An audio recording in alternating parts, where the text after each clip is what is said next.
Allot மணி சேனலுக்கு வருக வருக. நான் செபி ரெஜிஸ்டர்டு ஃபினான்ஷியல் அட்வைசர் கிடையாதுங்க. நான் எஜுகேஷனல் பர்பஸுக்காக என்னுடைய பர்சனல் எக்ஸ்பீரியன்ஸை நான் ஒரு 20 வருஷமாக மார்க்கெட்டில் இருக்கேன். அதை தான் உங்கள்கிட்ட ஷேர் பண்ணுறேன். நீங்கள் எந்த முடிவு எடுக்கிறதா இருந்தாலும் உங்கள் நிதி ஆலோசகரை அணுகி அதுக்கப்புறம் பணத்தை போடுறதை பற்றி முடிவு பண்ணுங்கள். நன்றி. அலாட் மணி சேனலுக்கு வருக வருக. இந்த சேனலுக்கு இன்னும் நீங்கள் சப்ஸ்கிரைப் பண்ணலைன்னா தயவு செஞ்சு சப்ஸ்கிரைப் பண்ணிக்கோங்க. பெல் பட்டனையும் கிளிக் பண்ணிக்கோங்க.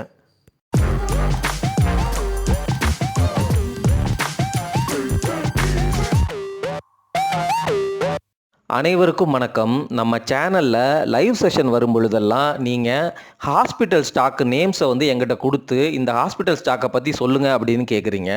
இந்த வீடியோ பதிவில் ஹாஸ்பிட்டல் செக்டரை பற்றியும் அந்த ஹாஸ்பிட்டல் ஸ்டாக்ஸில் இருக்கிற பாசிட்டிவ்ஸ் அண்ட் நெகட்டிவ்ஸை பற்றி பார்க்கலாம். ஆனால் அதுக்கு முன்னாடி ஒரு அற்புதமான ரகசியமான விஷயத்தை ஒரு போனஸ் டிப்பாக கொடுத்துட்றேன். எல்லாத்துக்கும் தெரிஞ்ச ரகசியம்தான், ஆனால் நம்மளால் கண்ட்ரோல் பண்ண முடியாத ரகசியம். அந்த ரகசியம் என்னென்னா, ஒரு ஸ்டாக்கு பல வருஷமாக 100 ரூபாயில் இருந்திருக்கும். தடாலடியாக இப்போ கொரோனாவுக்கு அப்புறம் 1000 ரூபாய் போயிடுச்சு. இந்த 1000 ரூபாய் போயிட்டு 1000 ரூபாயிலேருந்து 800 ரூபா வந்திருக்கும், அல்லது 1000 ரூபாயிலே 1.5 வருஷம் அதே விலையிலேயே இருக்கும். நீங்கள் அப்போ என்கிட்ட இந்த ஹாஸ்பிட்டல் ஸ்டாக்கு பேரை சொல்லி இந்த ஸ்டாக்கை வாங்கலாமா அப்படிங்கிற மாதிரி கேட்குறீங்க. நான் செபி ரெஜிஸ்டர்டு அட்வைசர் கிடையாது. ஃபண்டமெண்டல் அனாலிசிஸ் கற்றுக்கிட்டு நீங்களே பிடிங்க, உங்களுடைய ரிஸ்க்கு அப்படின்னு நான் சொல்கிறேன். பேசிக்காக ஒரு விஷயம் நம்ம தெரிஞ்சுக்கணும். என்ன அப்படின்னா, ஒரு ஸ்டாக்கினுடைய விலை 10 மடங்கு ஏறிடுச்சு. அந்த சமயத்தில் எக்காரணத்தை கொண்டு நான் எவ்வளோ பெரிய சூப்பரான ஃப்யூச்சர் இருந்தாலும் ரிஸ்க் எடுக்க மாட்டேன், அந்த ஸ்டாக்கை வாங்க மாட்டேன். அதுதான் பேசிக் ரூல். இந்த பேசிக் ரூலை நம்ம ஃபாலோ பண்ணாலே நம்மளுடைய கேபிட்டல் ப்ரொடெக்ட் ஆயிரும். ஆனால் நம்மளை மாதிரி ரீட்டைல் இன்வெஸ்டர்ஸுக்கு அந்த ஸ்டாக்கு 1000 ரூபாய் போயிருக்கும். நம்ம 500 ரூபாய் போகும்பொழுதே ஐயோ 100 ரூபாயிலேருந்து 500 ரூபா போயிடுச்சே அப்படின்னு வெயிட் பண்ணிட்டு இருப்போம். 500 ரூபாயிலேருந்து 1000 போயிருக்கும். ஐயோ ஆப்பர்ச்சுனிட்டியை மிஸ் பண்ணிட்டோமே அப்படின்னு சொல்லிட்டு ஃபீல் பண்ணிட்டு இருப்போம். அதுக்கப்புறம் அந்த 1000லேயே 1.5 வருஷமாக ட்ரேட் ஆகிட்டு இருக்கும். சரி இப்போ வாங்கலாம் அப்படிங்கிற மாதிரி கன்வின்ஸ் ஆகி நம்மளே காசை உள்ளே போடுறதுக்கு ரெடி ஆயிடுவோம்.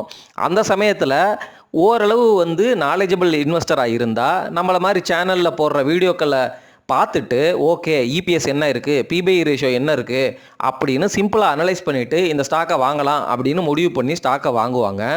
இந்த இடத்துல தான் நமக்கு எலி பொறி மாதிரி நமக்கு ஒரு ட்ராப் வைக்கப்படுது. பெரும்பாலான ஸ்டாக்கில், எல்லா ஸ்டாக்கையும் சொல்லலை, ஒரு நல்ல பிஸ்னஸ்ஸு நல்ல க்ரோத் இருக்குன்னா அந்த க்ரோத் போயிட்டே தான் இருக்கும். ஆனால் நம்மளுடைய ஃபண்டமெண்டல்ஸை பாருங்கள். என்ன ஃபண்டமெண்டல் அப்படின்னா, ஒரு எக்கானமிங்கிறது ஜிடிபி க்ரோ ஆகும், அதுக்கப்புறம் கீழே இறங்கும். அதாவது மேலே போயிட்டு கீழே மேலே போயிட்டு கீழே இதுதான் நம்மளுடைய எக்கானமி சைக்கிள். இந்த மேலே போகிற சைக்கிளில் எல்லா ஸ்டாக்கும் நல்லா பண்ணும். கீழே வரும்பொழுது எல்லா ஸ்டாக்கும் விலை குறையும். இந்த விலை குறையிற சமயத்தில் நல்ல மேனேஜ்மெண்ட் இல்லை, நல்ல ப்ரொமோட்டர் இல்லை, நல்லா கம்பெனியை ரன் பண்ணலை, எஃபிஷியண்ட்டாக ரன் பண்ணலை, மார்க்கெட் கிளைமேட் நல்லா இல்லாத பொழுது எக்ஸ்பெண்டிச்சரை குறைச்சி ஆப்ரேஷனல் எஃபிஷியன்சியை இம்ப்ரூவ் பண்ணி அந்த ஸ்டாக்கினுடைய ரிசல்ட்டை நல்ல கம்பெனி நல்ல மேனேஜ்மெண்ட் உள்ள அந்த ஸ்டாக்கு கரெக்டான பர்ஃபார்மன்ஸை கொடுக்கும். கொஞ்சம் டிப் அடித்தாலும் இபிஎஸில் கரெக்டாக மெயின்டைன் பண்ணுவாங்க. அதனால தான் நம்ம strong promoter with strong management உள்ள நமக்கு புரிஞ்ச பிஸ்னஸில் முதலீடு செய்யணும்னு சொல்லிட்டு இருக்கிறோம். ஸோ நான் சொல்ல வந்த ரகசியம் உங்களுக்கு புரிஞ்சிருக்கும் அப்படின்னு நம்புகிறேன். எக்காரணத்தை கொண்டும் நீங்கள் ஸ்டாக் மார்க்கெட்டில் இப்படி விலை ஏறி இருக்குது அப்படின்னா, நம்மளை மாதிரியே நிறையா பேர் ரொம்ப இன்ட்ரெஸ்டடாக இருக்கிறாங்க, காசு நிறையா வச்சுருக்கிறாங்க, இன்வெஸ்ட் பண்ண துடிக்கிறாங்க. அவங்களுக்கு 1008 கதைகள் இந்த மாதிரி இந்த செக்டர் பூமாக போகுது, இந்த ஸ்டாக்கு பெருசாக போகுது, இந்த மாதிரி மார்க்கெட்டில் ஸ்பெக்குலேஷன் பயங்கரமாக உழவிட்டே இருக்கும். அந்த ஸ்பெக்குலேஷனில் உண்மையும் இருக்கும். ஆனால் அந்த உண்மை நடக்கிறதுக்கு 15 வருஷம் ஆகும். அந்த 15 வருஷத்துக்கும் அந்த காசை அந்த விலையில் நீங்கள் வாங்கிட்டு ஹோல்டு பண்ணி உட்கார முடியுமா? நம்ம 1000 ரூபாய் விலையில் என்ன யோசிச்சு வாங்குவோன்னா, சரி இந்த ஸ்டாக்கை நம்ம முன்னாடி இருந்தே பார்த்துக்கிட்டு இருக்கிறோம், வாங்கணும்னு நினச்சிட்டு இருக்கிறோம், வாங்கிட்டு 15 வருஷம் உட்காரலாம் அப்படின்னு நினைப்போம். நீங்கள் வாங்கிட்டு 1 வருஷம் கூட உட்கார மாட்டீங்க. அதுக்கப்புறம் ஃப்ரஸ்ட்ரேட் ஆகி வித்துட்டு தான் வெளில வருவீங்க. இதுதான் haired mentality. Retail investors including myself இந்த மாதிரி தான் நம்ம ப்ராக்டிஸில் இருக்கிறோம். அதனால தான் சொல்கிறேன், சிம்பிளான ரூலு, ஒரு ஸ்டாக்கு மேலே போயிடுச்சு அப்படின்னா விட்டுருங்க. அதில் நமக்கு ஆப்பர்ச்சுனிட்டியே இருந்தாலும் அந்த இடத்துல ரிஸ்க் எடுக்க வேண்டாம். எப்போ மார்க்கெட் சைக்கிள் டவுன் டர்னில் உங்களுக்கு கிடைக்குதோ, அது 8 வருஷம் கழித்து கிடைச்சாலும் சரி, அது வரைக்கும் பொறுமையாக இருக்கிற இன்வெஸ்டர் கூட நல்ல இன்வெஸ்டர் தான். அது வரைக்கும் காசை டெப்ட்டில் போட்டுட்டு மார்க்கெட் உடையட்டும் அப்படின்னு சொல்லி வெயிட் பண்ணிட்டு இருக்கிற இன்வெஸ்டரும் சூப்பரான கொக்கு போல் இருக்கிற இன்வெஸ்டர் தான். காரணம் என்னென்னா, இங்கே இருந்து மார்க்கெட்டு வந்து ஒரு 10,000 பாயிண்ட்டை ஏறினாலும் அதுக்கப்புறம் வந்து பியர் மார்க்கெட்டில் வந்து ஒரு 6,000 பாயிண்ட் உடையும் பொழுது அன்னைக்கு இருக்கிற பிஸ்னஸ் கான்டெக்ஸ்ட்டுக்கு, அன்னைக்கு இருக்கிற மார்க்கெட் சுச்சுவேஷனுக்கு, அன்னைக்கு இருக்கிற இன்ஃப்ளேஷன், அன்னைக்கு இருக்கிற பண மதிப்புக்கு அவர் டெப்டில் இருந்து காசை எடுத்துகிட்டு போய் சீப்பான ரேட்டில் வந்து நல்ல வேல்யூபிள் ஸ்டாக்கை பிடிக்கும் பொழுது ரிஸ்க்கும் கம்மியாக எடுக்கிறாரு, கான்ஃபிடென்ட்டு கேஷை பத்திரமாகவும் வச்சுருந்துருக்கிறாரு. கேஷ் எப்போ கிங்கு அப்படிங்கிற ஒரு சூழ்நிலை வருதோ அந்த சமயத்தில் வந்து தன்னுடைய கேஷினுடைய பவரை யூஸ் பண்ணி நல்ல நல்ல பிஸ்னஸை நல்ல வேல்யூவில் பிடிக்கிறாரு. இதுதான் வந்து பெஸ்ட்டு ஸ்ட்ராட்டஜி. சரி, இப்போ நம்ம ஹாஸ்பிட்டல் செக்டருக்குள்ளே போயிடலாம். சரி, நம்ம நாட்டில் ஹாஸ்பிட்டல் செக்டரில் உள்ள ஸ்டாக்ஸ் எல்லாமே மேலே போயிருக்கு. 100 PE பயங்கரமான விலையில் இருக்கிறாங்க. காரணம் என்ன தெரியுமா? இந்த செக்டரில் வந்து இன்டர்நேஷ்னல் பேஷண்ட்ஸ் வந்து நிறையா வர்றாங்க. மெடிக்கல் டூரிசம் அப்படின்னு சொல்கிறாங்க. அதாவது நம்ம நாட்டில் வந்து டாக்டர்ஸ் வந்து சீப்பாக வந்து பில் போடுறாங்க கம்பேர் டு டெவலப்டு நேஷன்ஸ். யூரோப்பாக இருக்கட்டும், லண்டனாக இருக்கட்டும், ஜெர்மனியாக இருக்கட்டும், யூஎஸ்ஆ இருக்கட்டும், இந்த மாதிரி வெளிநாடுகளில் ஒரு டாக்டரினுடைய ஃபீஸு, ஹாஸ்பிட்டலினுடைய ஃபீஸு, நீங்கள் வெயிட் பண்ணுற டைமு, அப்பாயின்மெண்ட்டு தான் அங்கே ஃபிக்ஸ் பண்ணணும். ஃபிக்ஸ் பண்ணுறதுக்கே வந்து 3 மாதம் 6 மாதம் இந்த மாதிரிலாம் வந்து டைம் ஆகும். ஜெர்மனியெல்லாம் போயிட்டீங்க அப்படின்னா வந்து சுத்தம் எல்லா டாக்டரினுடைய அவங்களுடைய டைம் எல்லாமே வந்து கரெக்டாக பிளாக் ஆகிருக்கும். அவங்க கொஞ்சம் கூட ஸ்ட்ரெச் பண்ண மாட்டாங்க. நீங்கள் ரொம்ப நாள் அல்லது ரொம்ப மாதம் வெயிட் பண்ணி தான் டாக்டரே பார்க்குற மாதிரி இருக்கும். அப்படியே பார்த்தாலும் ஃபீஸு ஜாஸ்தியாக இருக்கும். அதே சமயம் வந்து எக்ஸ்பென்சஸ் ரொம்ப ஜாஸ்தி. ஆனால் அந்த நாட்டில் இன்சூரன்ஸ் இருக்கும், அது அடுத்த விஷயம். ஸோ ஒரு சர்ஜரி பண்ணணும், மேஜராக வந்து ஏதாவது வந்து மெடிக்கல் ட்ரீட்மெண்ட் எடுத்துக்கணும் அப்படின்னா அந்த நாட்டில் நீங்கள் பண்ணீங்க அப்படின்னா லட்சக்கணக்கில் வந்து உங்களுக்கு செலவாகும். நம்ம காசு மதிப்பில் லட்சக்கணக்கில் செலவாகும். அதே நீங்கள் அங்கேருந்து இந்தியாவுக்குள்ளே வந்துட்டீங்க அப்படின்னா பெரிய பெரிய ஹாஸ்பிட்டலான அப்போலோ ஹாஸ்பிட்டல்ஸு அல்லது நாராயண ஹிருதலயா இந்த மாதிரி ஹாஸ்பிட்டல்ஸில் போனாலும் அவங்களுக்கு அந்த நாட்டில் கிடைக்கிற பில்லை விட இந்த நாட்டில் நம்ம நாட்டில் இந்த மாதிரி பெரிய ஹாஸ்பிட்டல்ஸில் கிடைக்கிற பில்லுங்கிறது வந்து அவங்களுக்கு சீப்பாக தான் தெரியுது. நமக்கு வந்து அப்போலோ ஹாஸ்பிட்டல்லாம் வந்து பயங்கரமான பில்லிங்காக நமக்கு தெரியும். ஏன்னா நம்மளுடைய எக்கானமிக்கு, நம்மளுடைய ஸ்ட்ரென்த்துக்கு அப்போலோ ஹாஸ்பிட்டல்லாம் போக முடியாது அப்படிங்கிறதான் வந்து நமக்கான நிதர்சன உண்மை. ஆனால் அவங்களுக்கு வந்து அது பெனிஃபிஷியலாக தெரிகிறதுனால வெளிநாடுகளில் இருந்து நிறைய பேஷண்ட் வந்து இந்தியாவுக்குள்ளே வந்து ரொம்ப சீப்பாக, ரொம்ப டைம்லியாக, ஏன்னா நம்ம நாட்டிலலாம் ஹாஸ்பிட்டல்ஸ் வந்து ரொம்ப எஃபிஷியண்ட்டாக எஃபெக்டிவாக ரன் பண்ணுவாங்க. ஏகப்பட்ட நர்ஸு, டாக்டரு எல்லாருமே இருப்பாங்க. உங்களுக்கு தேவையான ட்ரீட்மெண்ட்டு, பெட் அலோகேஷனு எப்படியா இருந்தாலும் சூப்பராக வந்து உங்களுக்கு கம்பேர் டு டெவலப்டு நேஷனில் வெயிட்டிங் பீரியட் கம்மி, டெஸ்ட்டெல்லாம் சீக்கிரம் எடுத்துருவாங்க, ப்ரொசீஜரும் வந்து ரொம்ப சீப்பு, அதாவது கம்பேர் டு வெளிநாடுகள். ஸோ இந்த காரணத்தினால இந்த ஹாஸ்பிட்டல் ஸ்டாக்ஸ் எல்லாமே வந்து எக்கச்சக்கமாக ஏறிடுச்சு. ஏன் அப்படின்னா இந்த மெடிக்கல் டூரிசம் இந்தியாவுக்கு வர்றது வந்து இன்னமும் அதிகமாகும் அப்படிங்கிற எக்ஸ்பெக்டேஷனில் ஆல்ரெடி விலையை ஏற்றிட்டாங்க. நீங்கள் இந்த மாதிரி ப்ரொஜெக்ஷனை முன்னாடியே யோசித்து இந்த மாதிரிலாம் நடக்க வாய்ப்பு இருக்குது. ஆல்ரெடி வந்து மெடிக்கல் டூரிசம் அப்படிங்கிறது நம்ம நாட்டில் ரொம்ப வருஷமாக தொடர்ந்து நடந்துகிட்டு தான் இருக்குது. ஆனால் கம்மியாக அப்போ பாகிஸ்தான்லேருந்துலாம் வருவாங்க. இந்த மாதிரி நடக்குது. அதுவும் சென்னைக்கெல்லாம் வந்து நிறைய பேர் வருவாங்க.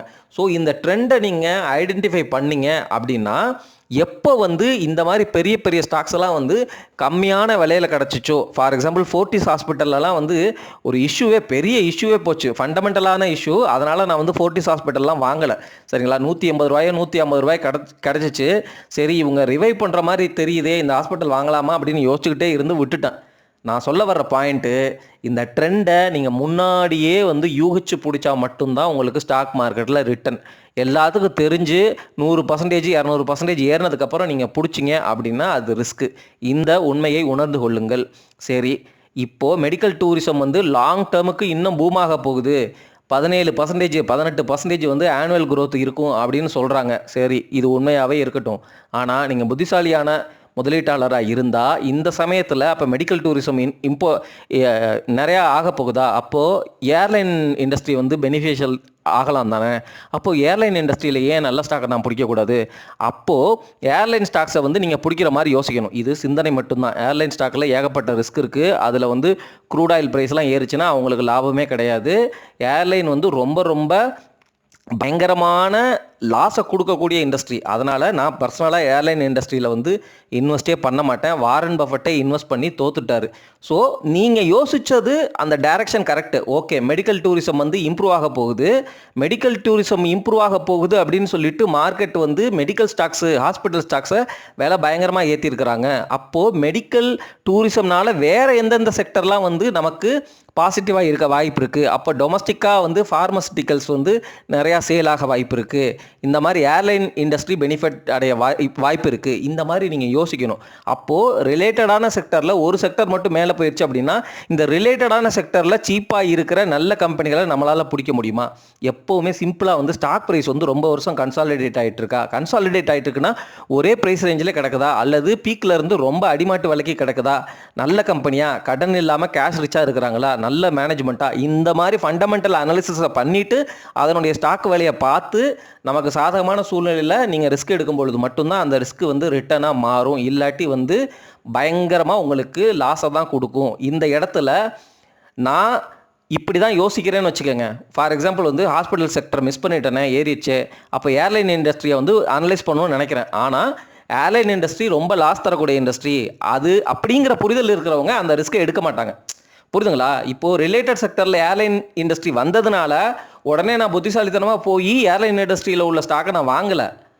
அந்த செக்டர் வந்து ஜென்ரலாக வந்து க்ரூட் ஆயில் ப்ரைஸு மேலே ஏறினா ரொம்ப வாலட்டைலான செக்டரு, பைலட்டுக்கெல்லாம் சம்பளம் கொடுக்க முடியாது, ஏகப்பட்ட பிரச்சனைகள் உள்ள செக்டரு. ஏர்லைன் இண்டஸ்ட்ரியில் வாரன் பஃபெட்டே வந்து காசை போட்டு நட்டு அடைஞ்சிருக்கிறாரு அப்படின்னு தெரிஞ்சதுக்கப்புறம் நம்மளை மாதிரி ரீட்டைல் இன்வெஸ்டர்ஸ் எந்த சூழ்நிலையிலையும் வந்து ஏர்லைன்ஸ் இண்டஸ்ட்ரியை வாங்கக்கூடாது அப்படிங்கிற புரிதல் தான் என் மைண்டுக்குள்ளே ஓடுது. அதனால் நான் ஏர்லைன்ஸ் இண்டஸ்ட்ரியை அவாய்ட் பண்ணுவேன்னு சொல்கிறேன். உங்களுக்கு 2 பாயிண்ட் சொல்கிறேன். மொதல் பாயிண்டில் ரிலேட்டட் செக்டரை ஐடென்டிஃபை பண்ணுறதை பற்றி பேசுகிறேன். 2வது பாயிண்டில் வந்து அந்த ரிலேட்டட் செக்டரில் இருக்கிற வேறு ரிஸ்க்குனால அந்த ரிலேட்டட் செக்டரையும் வாங்காமல் விட்றேன் அப்படிங்கிறத உங்கள்கிட்ட சொல்கிறேங்க. So medical tourism is the reason hospital stocks எல்லாம் மேலே ஏறுறதுக்கு அதுதான் காரணம்.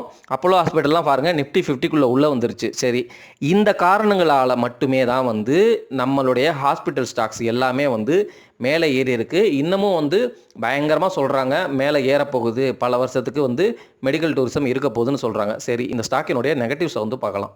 ஹாஸ்பிட்டல் செக்டரில் இருக்கிற நெகட்டிவ்ஸை வந்து பார்த்துடலாம்.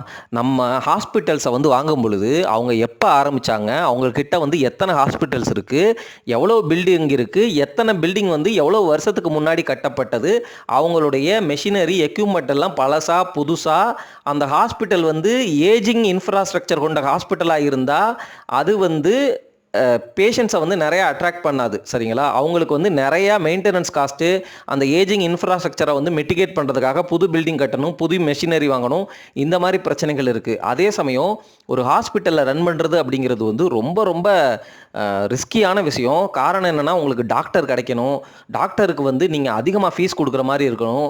ஏன்னா அந்த டாக்டர் வந்து இன்னொரு ஹாஸ்பிட்டலுக்கு போவார், அங்கே வந்து அதிகமாக சார்ஜ் பண்ணுவாங்க. ஸோ இந்த மாதிரி ரிசோர்ஸ் மேனேஜ்மெண்ட் வந்து ரொம்ப கஷ்டம். டாக்டரும் நர்ஸும் வந்து கிடைக்கிறது ரொம்ப கஷ்டம்.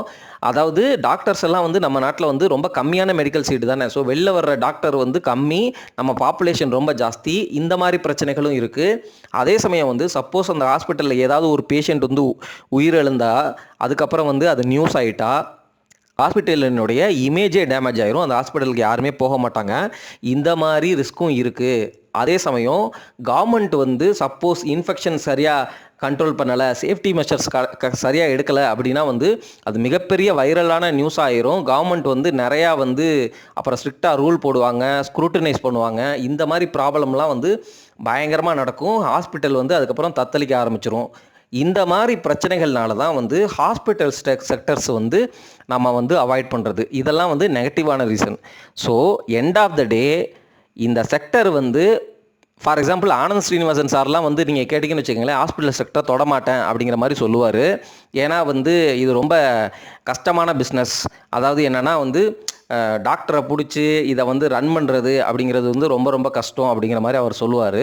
ஸோ நீங்கள் ஒரு ஹாஸ்பிட்டல் செக்டரில் முதலீடு பண்ணணுன்னாலும் சரி, வேறு எந்த செக்டரில் முதலீடு பண்ணணுன்னாலும் சரி, சிம்பிளாக ஸ்டாக் ப்ரைஸை பாருங்கள். ரொம்ப வருஷத்துக்கு ஒரே விலையில் கிடக்குதா? சப்போஸ் அப்போலோ ஹாஸ்பிட்டல் மாதிரி நல்ல தெரிஞ்ச பேர், நிஃப்டி 50க்குள்ளே உள்ள கம்பெனி, இது வந்து 10 வருஷமாக ஒரே விலையில் கிடக்குது. ஆனால் இந்த ஹாஸ்பிட்டலினுடைய ஏஜிங் இன்ஃப்ராஸ்ட்ரக்சர் பார்த்தா மாடர்னாக இருக்குது, மெடிக்கல் டூரிசம் வருது, இந்த மாதிரி பாசிட்டிவ் சைன்ஸ் உங்களுக்கு தெரியுது, ஆனால் விலை ஏறல, அந்த சமயத்தில் வாங்கினா மட்டும்தான் உங்களுக்கு ப்ராஃபிட்டாக இருக்கும் அப்படின்னு சொல்லிட்டு, இது ஜஸ்ட்டு ஒரு பேசிக் ஐடியா தர்ற ஒரு வீடியோ தான். நீங்கள் இதுக்குள்ளே வந்து நீங்கள் இன்னும் நல்லா ரிசர்ச் பண்ணி அந்த கம்பெனியோடைய ஃபண்டமெண்டல் அதை பற்றி நீங்கள் பார்க்கணும். நான் அதை பற்றியே பேசலை. நீங்கள் இப்போ ஹாஸ்பிட்டல் செக்டர்னால் வந்து நீங்கள் குவாலிட்டேட்டிவ் அனாலிசிஸ், குவான்டிடேட்டிவ் அனாலிசிஸ் ரெண்டும் பண்ணிவிட்டு அதில் நல்லா இருக்கிற கம்பெனிகளை நல்ல செக்டரு அப்படின்னு நினச்சி நீங்கள் உள்ளே பிடிக்க வர்றீங்க. அப்போ நல்ல தருணம் என்ன அப்படிங்கிறதுக்கு தான் இந்த வீடியோ பதிவு என்று சொல்லி இந்த வீடியோ பதிவை முடிக்கிறேன். நன்றி, வணக்கம்.